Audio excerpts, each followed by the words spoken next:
বিরতির পর স্বাগত।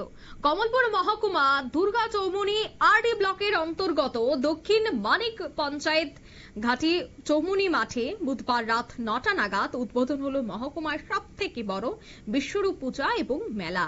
বিশ্বরূপ পূজা এবং মেলাকে কেন্দ্র করে বিশেষ অনুষ্ঠানেরও আয়োজন করা হয়েছে। হাতে মোম নিয়ে একটি মিছিলের আয়োজন করা হয়েছে, যেখানে উপস্থিত ছিলেন কমলপুর বিধানসভার বিধায়ক মনোজ কান্তি দেব। এছাড়াও উদ্বোধনী অনুষ্ঠানে উপস্থিত ছিলেন ধলাই জেলা পরিষদের সভাপতি সুস্মিতা দাস সহ অন্যান্যরা। এই পূজা এবং মেলা উদ্বোধনের শুরুতেই বিধায়ক এবং অন্যান্য অতিথি সহ এলাকার কচিকাচারা মিলে সংহতি বার্তায় এলাকায় পৌঁছে দিতে এই বর্ণাঢ্য র্যালিতে অংশগ্রহণ করেছেন। র্যালিটি এলাকার বিভিন্ন পথ পরিক্রমা করে মেলা প্রাঙ্গণে মিলিত হয়ে বিশ্বরূপ পূজা এবং মেলায় প্রদীপ প্রজ্বলনের মাধ্যমে সূচনা হয়। সে বিষয়ে কি বলছেন বিধায়ক সহ অন্যান্যরা, শোনাচ্ছি। জাতি সব অংশের মানুষ সামিল হয় এবং এটা মিলন মেলায় পরিণত হয়। এই মেলাতে আমাদের রাজ্যের মুখ্যমন্ত্রী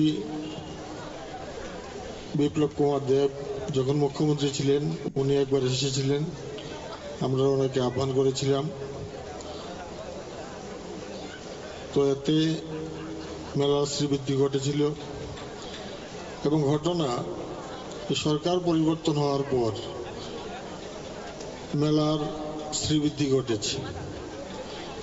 এই যে স্টলগুলি ছিল, স্টলগুলি যে হচ্ছে এগ্রিকালচার, হেলথ, ফ্যামিলি ওয়েলফেয়ার, এছাড়া ফিশারি, ফরেস্ট বা অন্যান্য ডিপার্টমেন্ট যে স্টলগুলি খুলে, আগে সেগুলি খোলা হতো না। 2018 সালের পরে এই মেলার মধ্যে এই সরকারি স্টল খোলা শুরু হয়েছে এবং আর্থিক সহযোগিতাও পঞ্চায়েত সমিতি, জেলা পরিষদ থেকে করা হচ্ছে। স্বভাবতই মেলার শ্রীবৃদ্ধি ঘটেছে। এটা জাতি জনজাতির মিলন মেলায় রূপান্তরিত হয়েছে।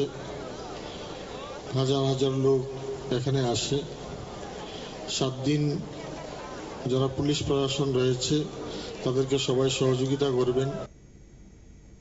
আপনারা শুনলেন বিধায়কের বক্তব্য।